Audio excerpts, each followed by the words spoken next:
Il y a quelque chose que Dieu veut que tu saches. Aujourd'hui, maintenant, pas demain, pas quand tu auras réglé ta vie, pas quand tu te seras amélioré. Maintenant, exactement là où tu es, exactement avec les blessures que tu portes, exactement avec les questions que tu n'oses pas poser à voix haute. Dieu veut que tu saches une vérité que le monde t'a cachée depuis le début.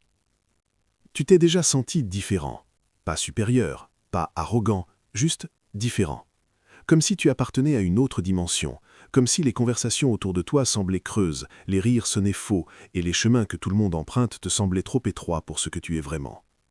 Tu regardes les autres avancer dans des vies toutes tracées et quelque chose en toi crie « ce n'est pas ça, ce n'est pas pour moi, il y a autre chose ». Et tu as raison.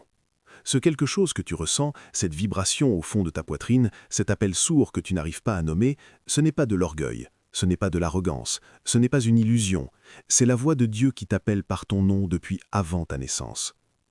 Il y a un verset dans la Bible, dans le livre de Jérémie, chapitre 1, verset 5, où Dieu dit ces mots impossibles à entendre sans trembler.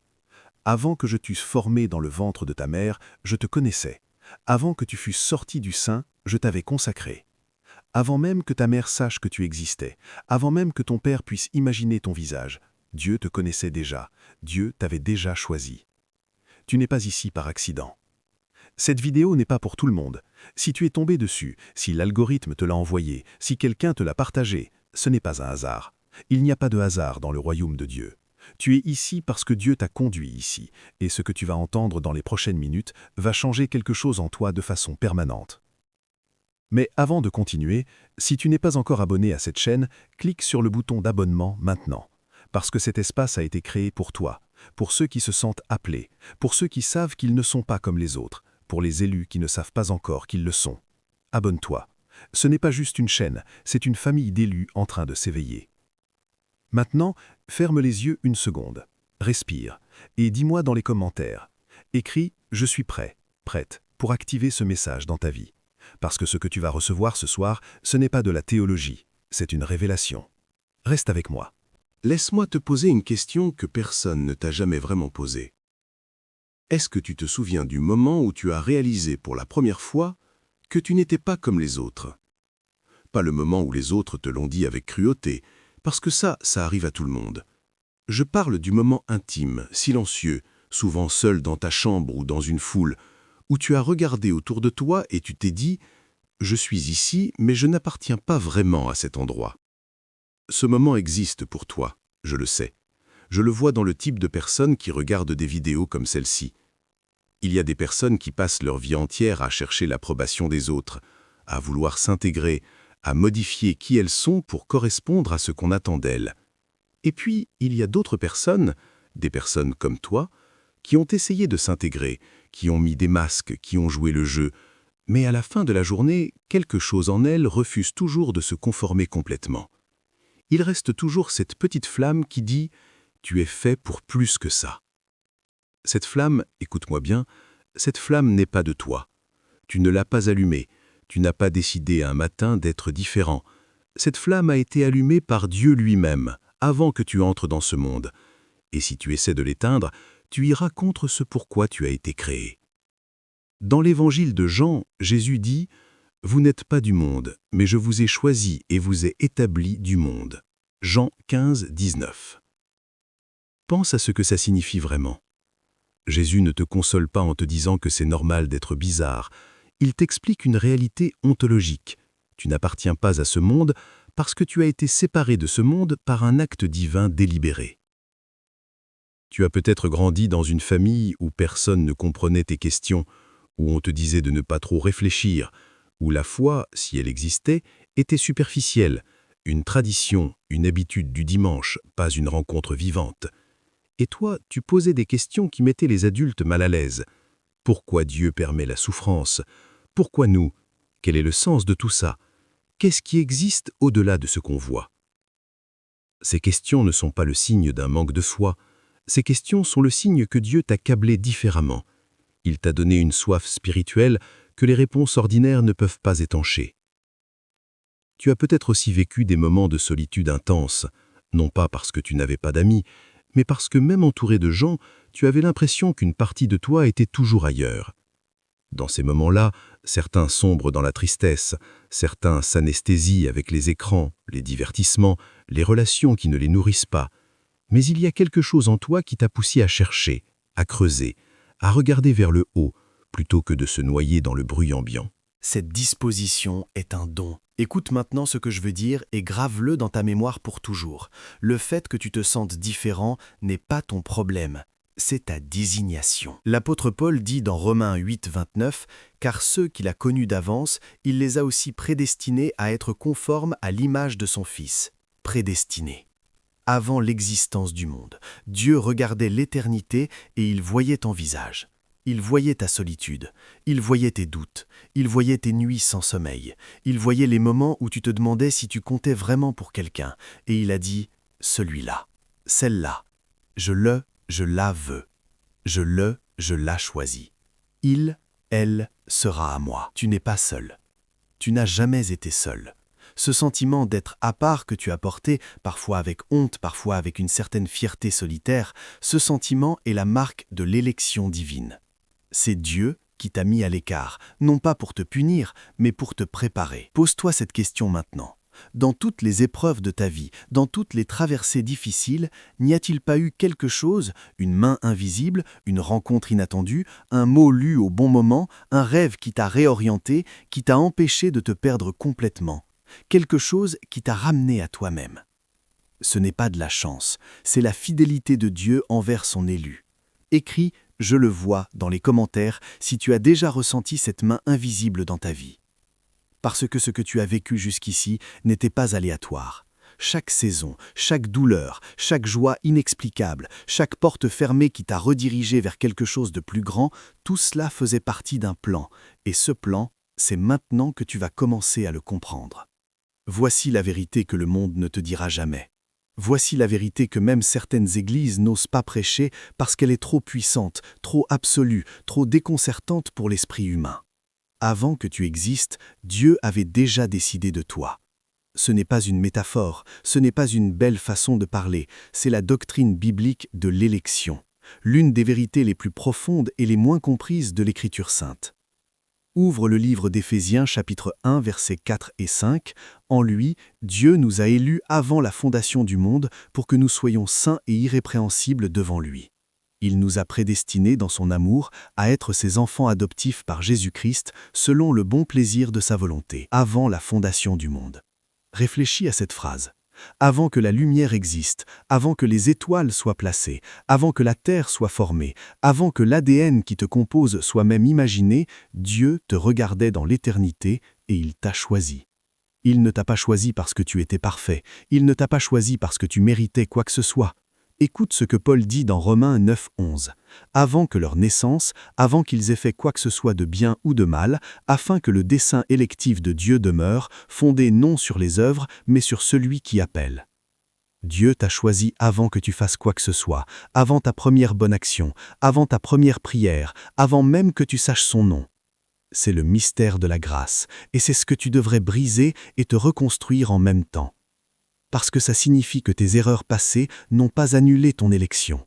Les fois où tu as fui Dieu, les fois où tu as péché, les fois où tu t'es retrouvé dans des endroits sombres que tu pensais incompatibles avec l'appel de Dieu sur ta vie, rien de tout cela n'a changé ce que Dieu a décidé de toi avant que le monde commence.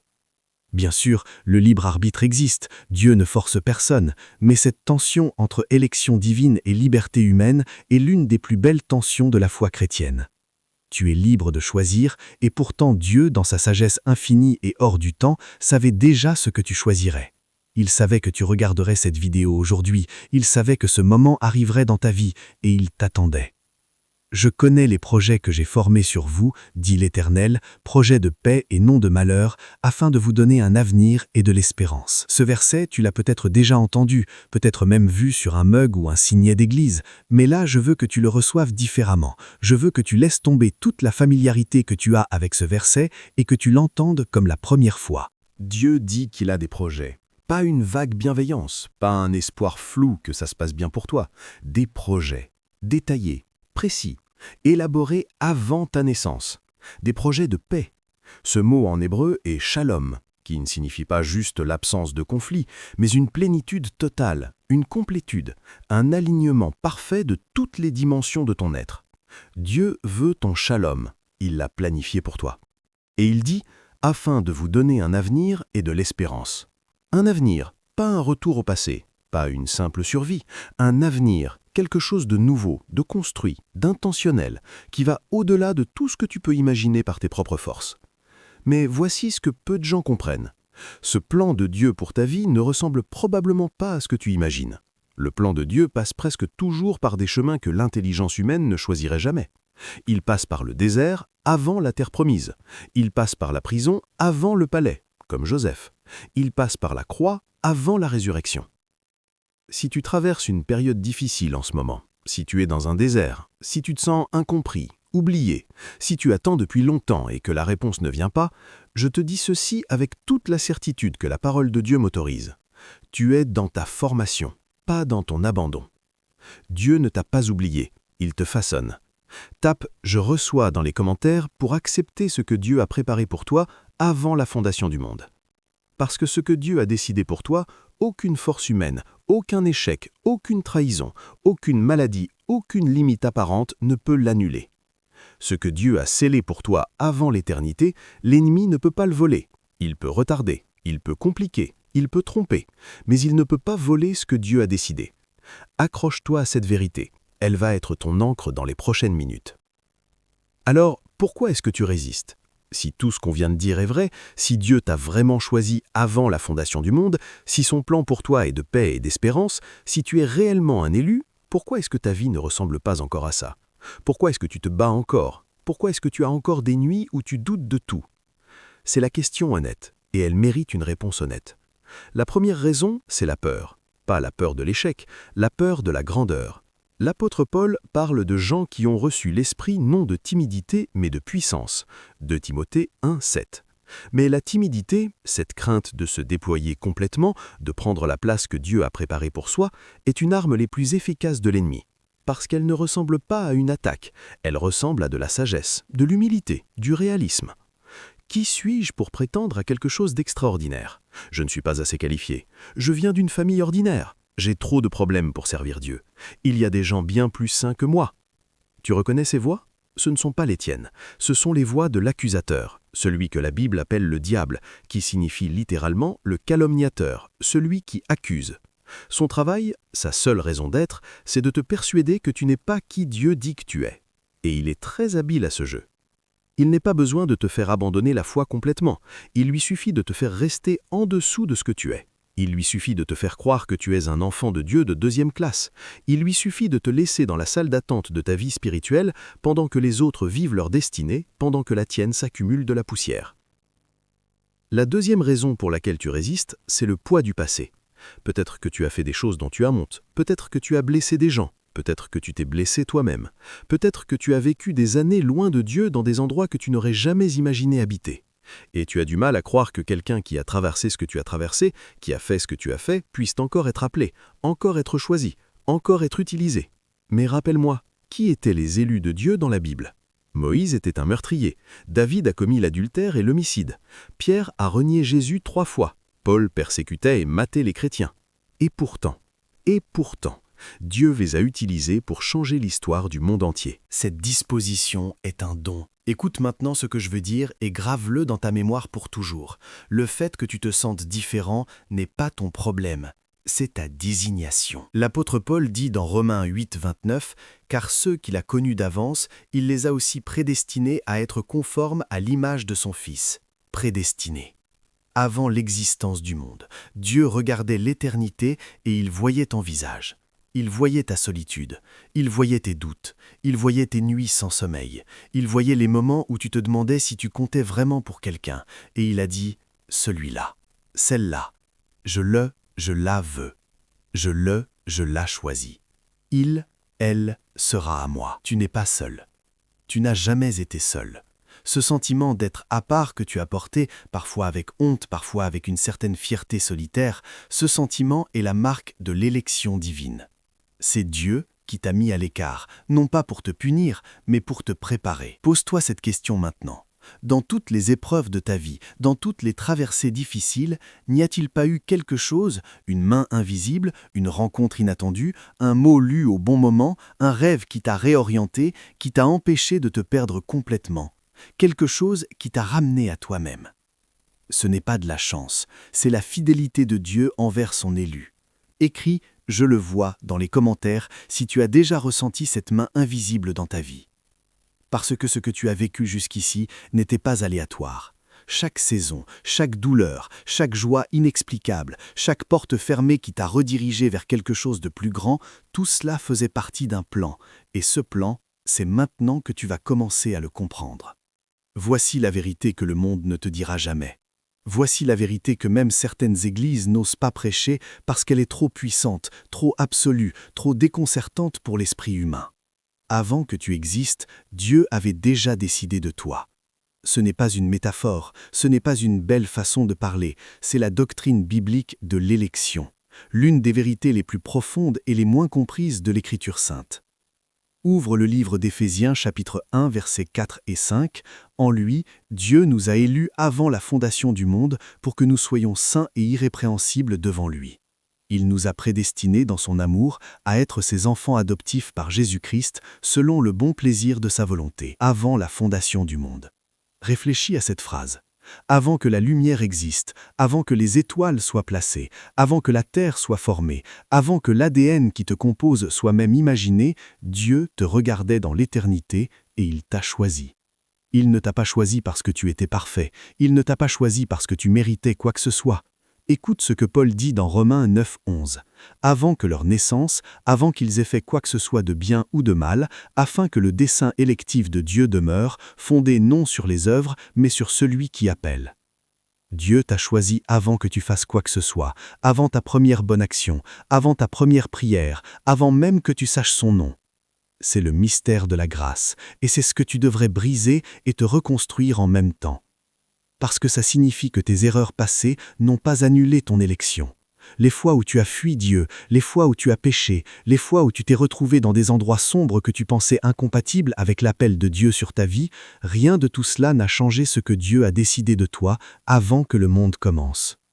Bien sûr, le libre arbitre existe, Dieu ne force personne, mais cette tension entre élection divine et liberté humaine est l'une des plus belles tensions de la foi chrétienne. Tu es libre de choisir, et pourtant Dieu, dans sa sagesse infinie et hors du temps, savait déjà ce que tu choisirais. Il savait que tu regarderais cette vidéo aujourd'hui, il savait que ce moment arriverait dans ta vie, et il t'attendait. Je connais les projets que j'ai formés sur vous, dit l'Éternel, projets de paix et non de malheur, afin de vous donner un avenir et de l'espérance. Ce verset, tu l'as peut-être déjà entendu, peut-être même vu sur un mug ou un signet d'église, mais là, je veux que tu le reçoives différemment. Je veux que tu laisses tomber toute la familiarité que tu as avec ce verset et que tu l'entendes comme la première fois. Dieu dit qu'il a des projets. Pas une vague bienveillance, pas un espoir flou que ça se passe bien pour toi. Des projets, détaillés, précis, élaborés avant ta naissance. Des projets de paix.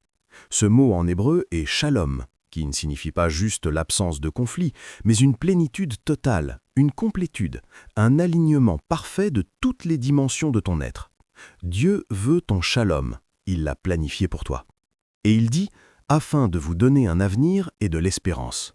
Un avenir, pas un retour au passé, pas une simple survie, un avenir, quelque chose de nouveau, de construit, d'intentionnel, qui va au-delà de tout ce que tu peux imaginer par tes propres forces. Mais voici ce que peu de gens comprennent. Ce plan de Dieu pour ta vie ne ressemble probablement pas à ce que tu imagines.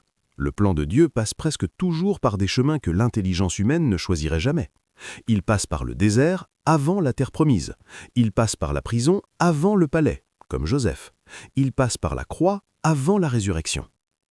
Si tu traverses une période difficile en ce moment, si tu es dans un désert, si tu te sens incompris, oublié, si tu attends depuis longtemps et que la réponse ne vient pas, je te dis ceci avec toute la certitude que la parole de Dieu m'autorise. Tu es dans ta formation, pas dans ton abandon. Dieu ne t'a pas oublié, il te façonne.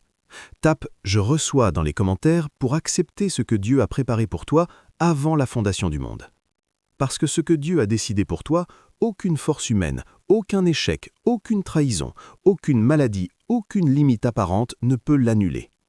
Ce que Dieu a scellé pour toi avant l'éternité, l'ennemi ne peut pas le voler. Il peut retarder, il peut compliquer, il peut tromper, mais il ne peut pas voler ce que Dieu a décidé. Accroche-toi à cette vérité. Elle va être ton encre dans les prochaines minutes. Alors, pourquoi est-ce que tu résistes? Si tout ce qu'on vient de dire est vrai, si Dieu t'a vraiment choisi avant la fondation du monde, si son plan pour toi est de paix et d'espérance, si tu es réellement un élu, pourquoi est-ce que ta vie ne ressemble pas encore à ça? Pourquoi est-ce que tu te bats encore? Pourquoi est-ce que tu as encore des nuits où tu doutes de tout? C'est la question honnête, et elle mérite une réponse honnête.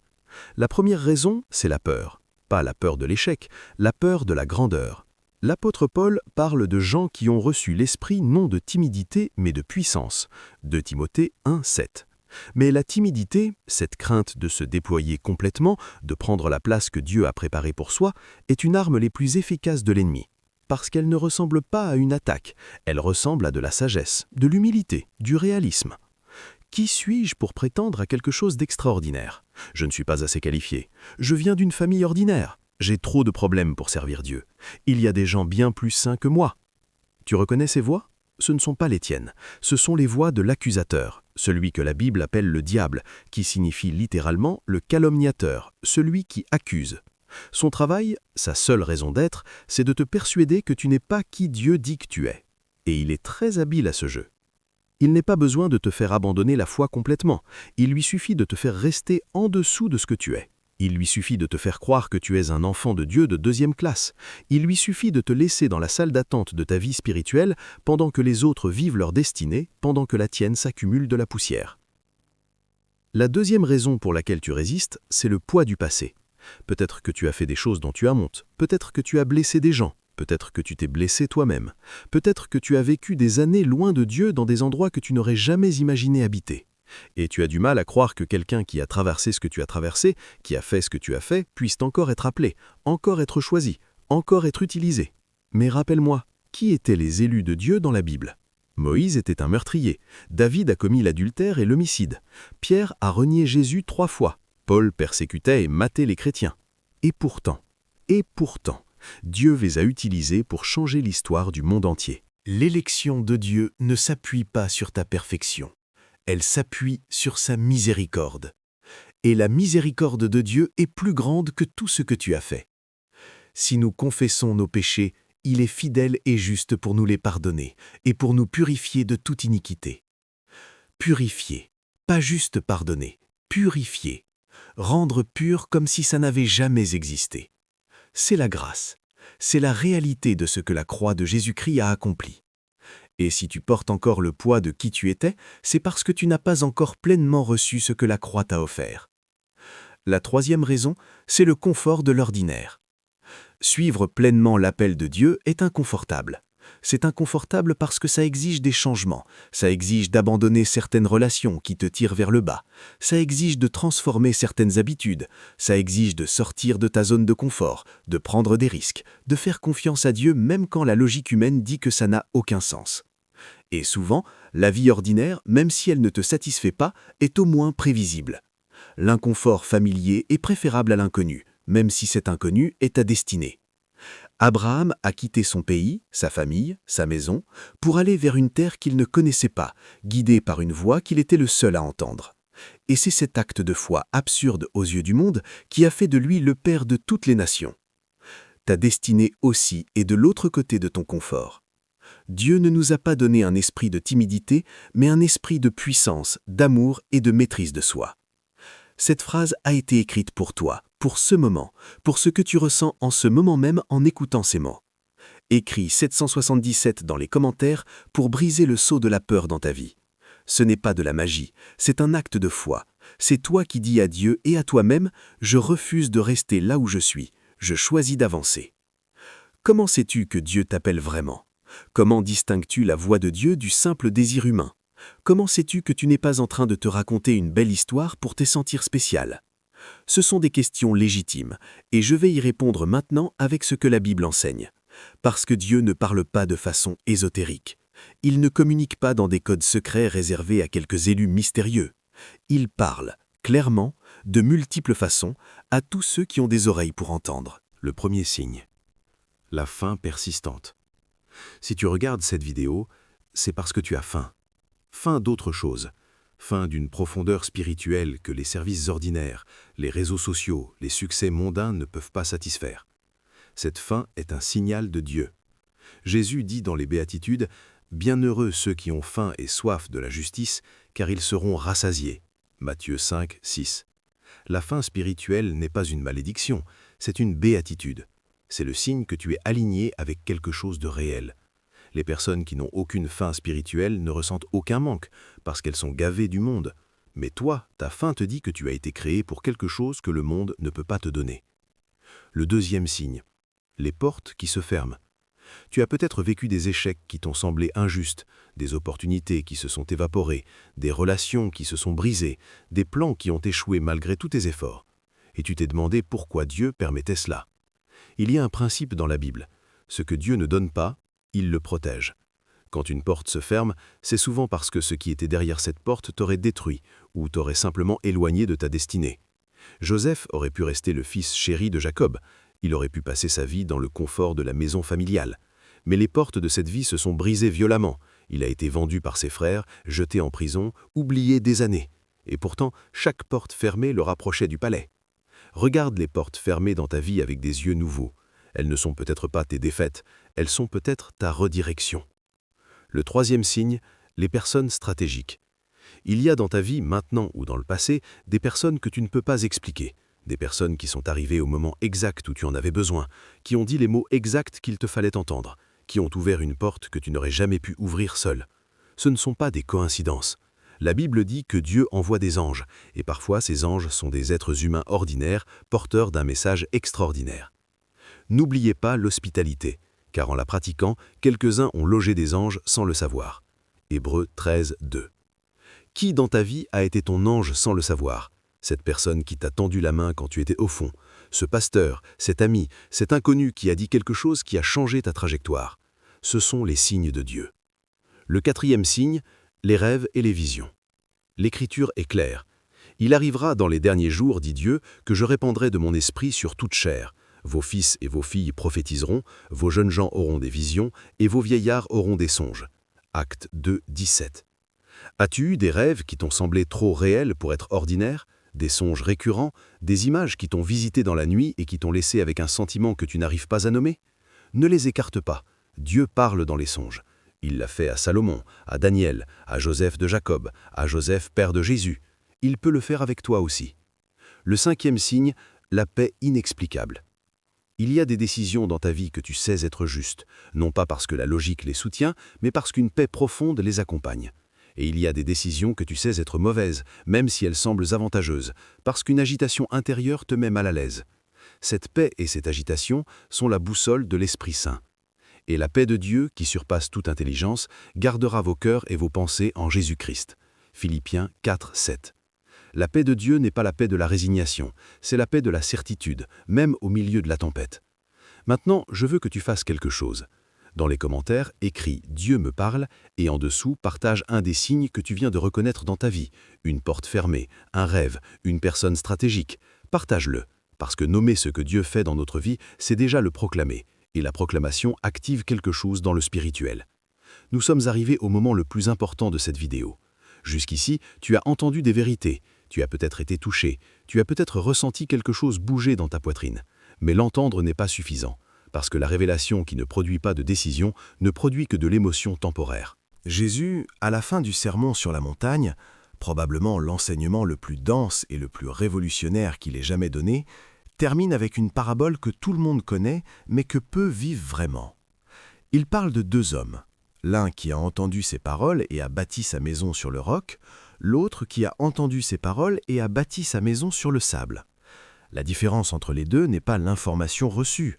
Les deux ont entendu. La différence, c'est ce qu'ils ont fait avec ce qu'ils ont entendu. Tu es l'un de ces deux hommes. Tu es l'une de ces deux femmes. Et l'heure du choix est maintenant. Je vais te parler d'un personnage biblique que tu connais peut-être, mais qui a une profondeur que la plupart des gens n'explorent jamais. Il s'appelle Gédéon. Il apparaît dans le livre des Juges, au chapitre 6. Et son histoire est celle de quelqu'un qui ressemble à toi.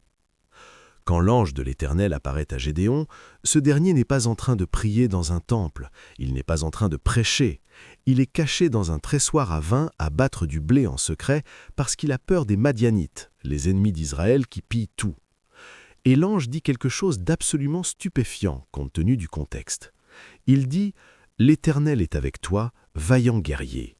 Vaillant guerrier, à quelqu'un qui se cache dans un trou. Et Gédéon, honnêtement, avec une franchise que j'admire, répond « Si l'Éternel est avec nous, pourquoi tout cela nous arrive-t-il? Où sont tous ces miracles dont nos pères nous ont parlé ?» Il pose les vraies questions, les questions difficiles, celles que tu poses toi aussi parfois. Et Dieu ne répond pas à la question théologique, il ne donne pas une conférence sur la souveraineté divine. Il dit simplement « Va avec cette force qui est en toi et tu sauveras Israël. » La force qui est en toi, pas la force que tu auras quand tu seras prêt, pas la force que tu développeras après quelques années de formation spirituelle, la force qui est déjà en toi, maintenant. Tu attends peut-être d'être prêt pour répondre à l'appel de Dieu. Tu attends peut-être d'avoir résolu tous tes problèmes, d'avoir consolidé ta foi, d'avoir vécu une expérience spectaculaire, d'avoir entendu Dieu parler dans une vision éblouissante. Mais Dieu dit « Va avec ce que tu as déjà ». Le déclic dans la vie de Gédéon n'était pas une transformation instantanée en héros, c'était une décision. La décision d'obéir malgré le doute, d'avancer malgré la peur, de croire la parole de Dieu plutôt que les circonstances qui disaient le contraire. Cette décision a sauvé une nation. Ta décision d'aujourd'hui, la décision de dire oui à ce que Dieu te révèle en ce moment même, peut changer non seulement ta vie, mais la vie de tous ceux qui t'entourent, tes enfants, tes proches, les générations qui viennent après toi. Parce que l'élection n'est jamais seulement personnelle. Dieu ne choisit pas des gens pour qu'ils profitent seuls de leur élection. Il les choisit pour qu'ils deviennent des canaux de bénédiction pour d'autres. Je vous bénirai et vous serez une bénédiction. Genèse 12, verset 2. C'est ce qu'il dit à Abraham et c'est ce qu'il te dit à toi. Le déclic, c'est maintenant. C'est ce moment. C'est la décision de ne plus vivre en dessous de qui tu es. De ne plus laisser la peur, le passé, le regard des autres, les voix accusatrices définir ton identité. De te lever et de dire « Je suis qui Dieu dit que je suis, et je vais marcher là où Dieu dit que je dois marcher. » Tape « Je dis oui » dans les commentaires si tu prends cette décision maintenant. Pas plus tard, maintenant. Parce que l'obéissance différée est une forme d'obéissance incomplète. Et Dieu mérite ton oui complet, immédiat, sans condition.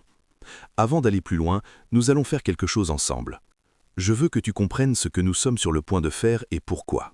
Ce n'est pas de la magie, ce n'est pas du ritualisme. La prière chrétienne n'est pas une formule magique. C'est une conversation avec un Dieu vivant qui t'entend, qui te connaît et qui répond. Mais il y a une puissance particulière dans la prière communautaire. Jésus dit « Si 2 d'entre vous s'accordent sur la terre pour demander quoi que ce soit, cela leur sera accordé par mon Père qui est aux cieux. Car là où 2 ou 3 sont réunis en mon nom, je suis au milieu d'eux. » Matthieu 18, 19, 20. En ce moment, des milliers de personnes regardent cette vidéo. Des milliers de personnes qui se sentent choisies, mais qui doutent encore. Des milliers de personnes qui portent un appel, mais qui ne savent pas encore comment le vivre. Nous sommes réunis en ce moment. Nous formons une communauté d'élus qui s'éveillent ensemble. Et cette prière, nous allons la faire ensemble. Dans les commentaires, écris « Activé par la grâce », puis lis cette prière à voix haute. Pas dans ta tête, à voix haute. Parce que la foi qui se confesse à voix haute est une foi qui se solidifie. Père Céleste, je viens devant toi ce soir avec tout ce que je suis, avec mes doutes et ma foi, avec mes erreurs et mon désir de grandir, avec mes blessures et ma soif de guérison. Je reçois aujourd'hui ce que tu as dit sur moi avant la fondation du monde. Je reçois que je suis ton élu. Je reçois que ton plan pour moi est de paix et non de malheur. Je reçois que je suis vu, connu et aimé de toi, non pas pour ce que je fais, mais pour qui tu es. Je renonce aujourd'hui à la peur de ma propre grandeur. Je renonce aux voix qui me disent que je ne suis pas assez. Je renonce au poids du passé qui m'empêche d'avancer vers l'avenir que tu as préparé pour moi. Je dis oui à ton appel. Je dis oui à ta direction. Je dis oui à cette transformation que tu veux opérer en moi, même si je ne comprends pas encore tout le chemin. Je te fais confiance. Je te demande d'activer en moi l'esprit de puissance, d'amour et de maîtrise de soi-même que tu m'as donné en Jésus-Christ. Je te demande d'ouvrir mes yeux pour voir ce que tu vois quand tu me regardes. Et je te demande la force d'avancer chaque jour vers la destinée que tu as tracée pour moi. Au nom de Jésus-Christ, Amen. Si tu as prié cette prière, quelque chose vient de se passer dans le spirituel.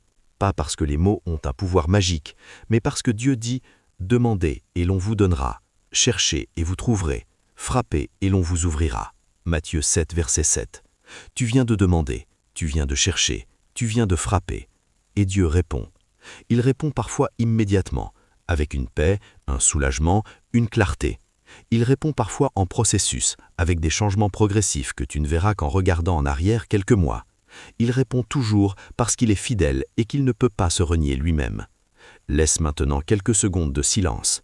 Respire, ressens, nomade ce qui se passe en toi. Et maintenant tape « Amen » dans les commentaires. Chaque « Amen » posté est une déclaration de foi, une voix s'ajoutant à un cœur d'élus qui s'éveillent ensemble. Je dois maintenant aborder quelque chose d'essentiel. Parce que dans notre culture, dans nos réseaux sociaux, dans certains milieux spirituels, le mot « élu » a été détourné.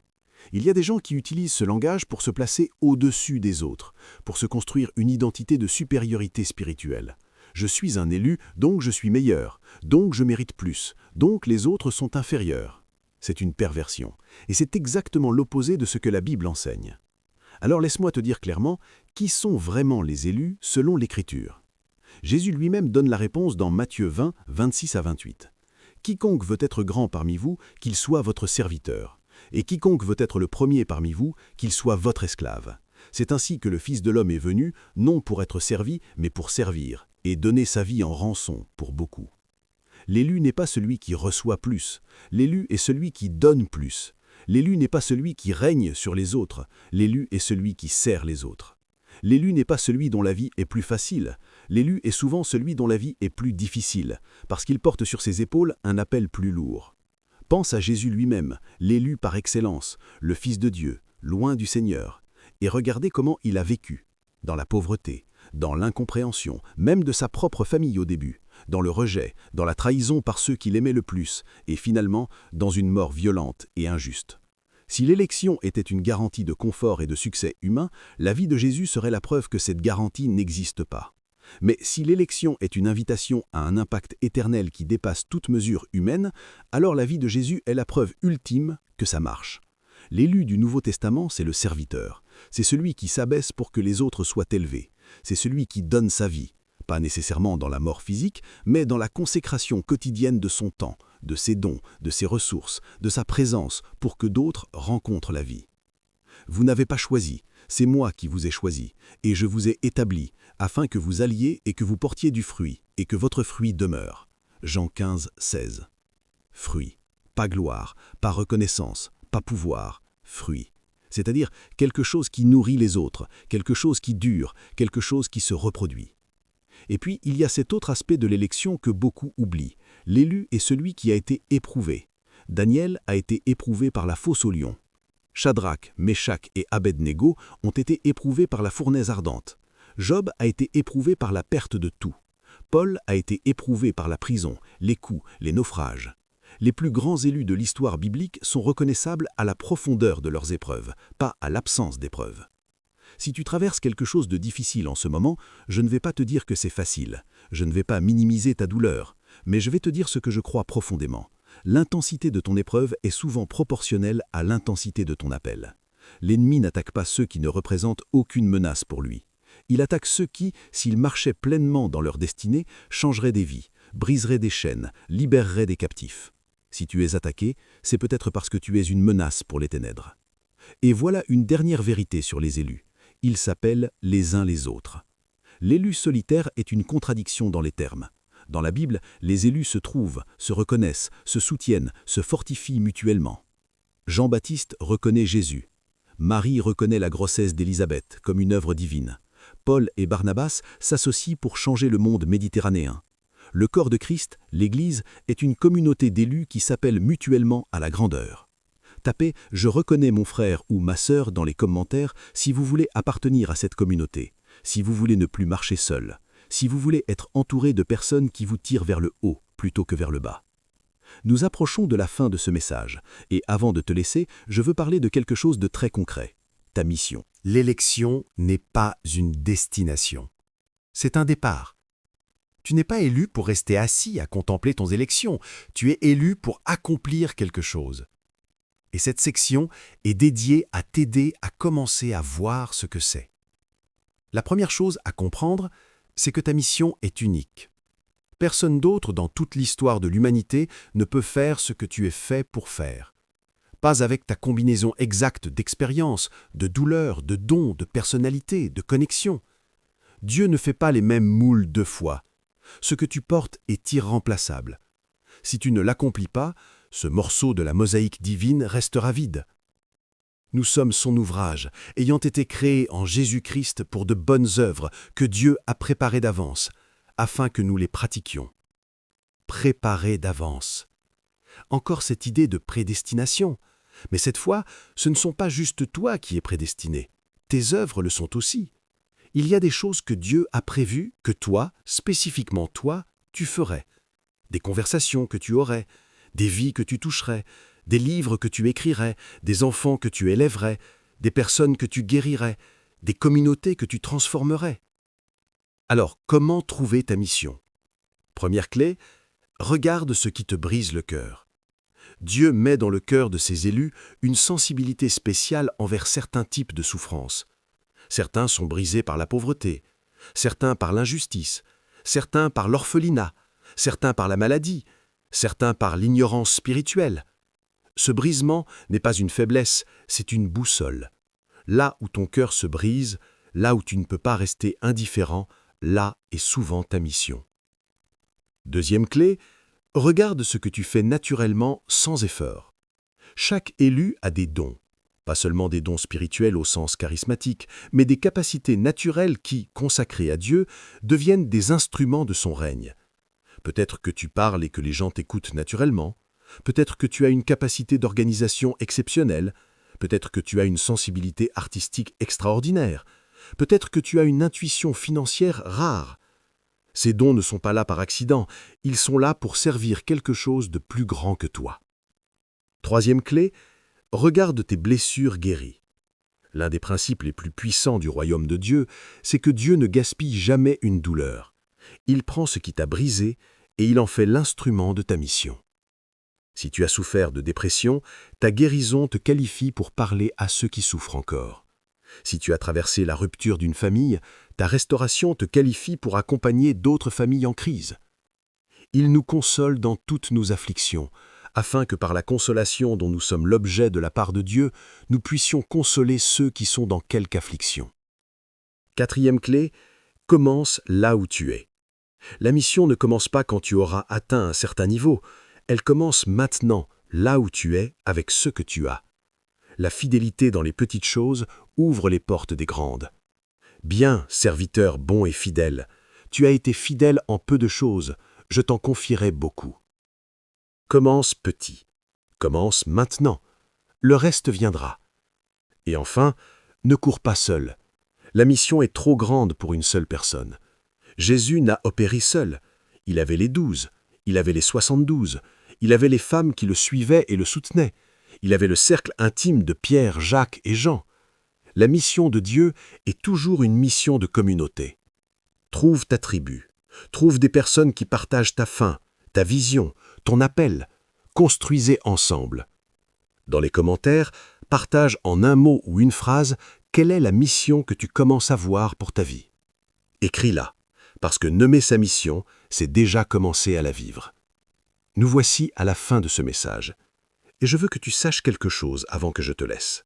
Ce que tu as vécu dans cette vidéo, ce mouvement dans ta poitrine, cette clarté qui a commencé à se former, ces larmes peut-être, cette paix peut-être, cette détermination nouvelle peut-être, ne vient pas de moi.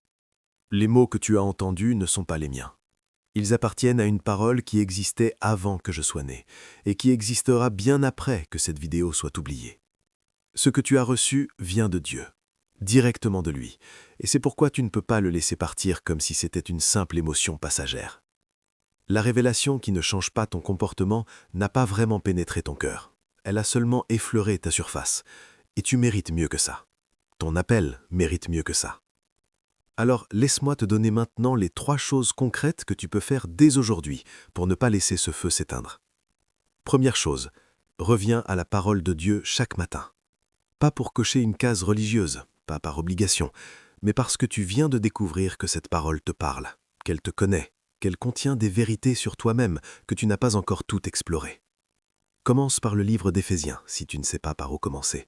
Lis-le lentement, un verset à la fois. Demande à Dieu de te réveiller qui tu es à travers ce qu'il dit. Votre parole est une lampe à mes pieds et une lumière sur mon sentier. Psaume 119, verset 105. Dans les jours difficiles qui viennent, et ils viendront, parce que la vie chrétienne n'est pas une vie sans tempête, c'est la parole qui sera ton encre. Pas les émotions d'une vidéo, pas le souvenir d'une belle phrase. La parole vivante de Dieu, ancrée dans ton cœur, qui te rappellera chaque matin qui tu es et ce pourquoi tu es ici. Deuxième chose, cherche une communauté. Je l'ai déjà dit, mais je veux insister. L'isolement spirituel est l'une des tactiques favorites de l'ennemi. Il te dit « Tu n'as pas besoin des autres, tu es différent, les autres ne te comprendraient pas de toute façon ». Et pendant que tu écoutes cette voix, tu te retrouves seul, vulnérable, sans les bras fraternels qui pourraient te relever quand tu tombes. Trouve une église, pas une religion, une communauté vivante où la parole de Dieu est prêchée avec honnêteté, où les gens se soutiennent mutuellement, où tu peux grandir. Si tu n'en as pas encore trouvé, commence par cette communauté en ligne. Engage-toi dans les commentaires, réponds aux autres, crée des connexions. L'Église n'est pas un bâtiment, c'est un peuple. Ne nous abstenons pas de nous réunir, comme c'est la coutume de quelques-uns, mais encourageons-nous mutuellement, et cela d'autant plus que vous voyez s'approcher le jour. Hébreux 10, 25. Troisième chose, agis dès aujourd'hui sur ce que tu as reçu. La foi sans les œuvres est morte, dit Jacques. Ce n'est pas une invitation au légalisme, c'est un rappel que la foi authentique produit toujours quelque chose. Elle se manifeste, elle transforme, elle agit. Qu'est-ce que tu as reçu aujourd'hui qui nécessite une action? Est-ce que tu dois appeler quelqu'un que tu as blessé et lui demander pardon? Est-ce que tu dois commencer à prier régulièrement, quelque chose que tu repoussais depuis des mois? Est-ce que tu dois t'engager dans un service, une cause, une mission que tu as ignorée parce que tu pensais ne pas être prêt? Est-ce que tu dois simplement t'agenouiller ce soir et dire à Dieu « Me voici, utilise-moi ». Quelle que soit cette action, fais-la aujourd'hui, pas demain, aujourd'hui. Maintenant, voici ce que je veux que tu fasses dans les commentaires, et je veux que tu le fasses avec intention, pas mécaniquement. Tape « Sceau brisé » dans les commentaires, pour proclamer que toute chaîne qui t'empêchait de marcher dans ta destinée est brisée ce soir, que toute voix accusatrice est réduite au silence, que toute peur de ta propre grandeur est remplacée par la confiance en celui qui t'a créé. Et tape « Envoyer ». Parce que tu ne regardes plus cette vidéo comme spectateur, tu en sors comme quelqu'un qui a reçu un mandat, un appel, une direction. Sceau brisé, envoyé. Écris ces deux mots, parce que la proclamation vient avant la manifestation. La foi parle avant que les yeux voient. Je veux terminer avec une dernière vérité, la plus importante de toutes.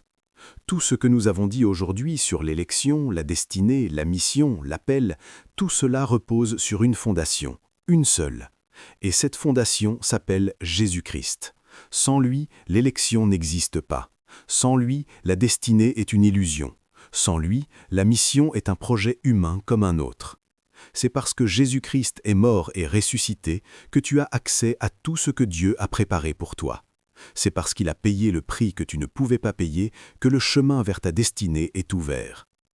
Car Dieu a tant aimé le monde qu'il a donné son Fils unique, afin que quiconque croit en lui ne périsse point, mais qu'il ait la vie éternelle. Si tu n'as jamais fait la décision de ta vie de suivre Jésus-Christ, si tu n'as jamais dit oui à son appel de façon personnelle, délibérée, consciente, c'est le moment. Pas parce que je t'y oblige, pas parce que tu dois rejoindre une religion, mais parce que derrière tout ce que nous avons dit aujourd'hui, il y a une personne, un Dieu qui s'est fait homme, qui a marché sur cette terre, qui a aimé jusqu'à la mort et qui est vivant aujourd'hui. Et il t'attend. Prie avec moi une dernière fois, et cette fois, prie avec tout ton cœur. Seigneur Jésus, je crois que tu es le Fils de Dieu. Je crois que tu es mort pour mes péchés et que tu es ressuscité le 3e jour. J'ouvre ma vie ce soir. Entre en moi. Prends la première place. Sois mon Seigneur et mon Sauveur. Je reçois le pardon que tu m'offres. Je reçois l'Esprit Saint que tu m'as promis. Je reçois l'identité que tu me donnes, non plus condamné, non plus seul, non plus perdu, mais enfant de Dieu, élu, appelé, envoyé. À partir d'aujourd'hui, je marche avec toi, pas parce que je suis parfait, mais parce que tu l'es, et parce que ta grâce est suffisante pour tout ce que je suis et tout ce que je ne suis pas encore. Amen. Si tu as prié cette prière pour la première fois, dis-le dans les commentaires. Écris simplement « Nouveau » ou « Nouvelle en Christ », parce que les anges du ciel se réjouissent en ce moment, et cette communauté aussi. Pour ceux qui reviennent à Jésus après une longue absence, bienvenue. Le Père court à la rencontre du Fils prodigue avant même qu'il ait fini sa phrase. Dieu court vers toi ce soir. Abonne-toi si ce n'est pas encore fait. Partage cette vidéo avec quelqu'un qui en a besoin. Tu ne sais pas qui dans ta liste de contacts est en train de traverser exactement ce que tu traversais avant de regarder cette vidéo. Un partage peut changer une vie. Et je te donne rendez-vous dans la prochaine vidéo, où nous allons parler des étapes concrètes pour activer ta destinée, semaine après semaine. Tu es vu, tu es connu, tu es choisi. Marche dans ta lumière. Que la grâce de notre Seigneur Jésus-Christ, l'amour de Dieu et la communion du Saint-Esprit soient avec vous tous. Amen.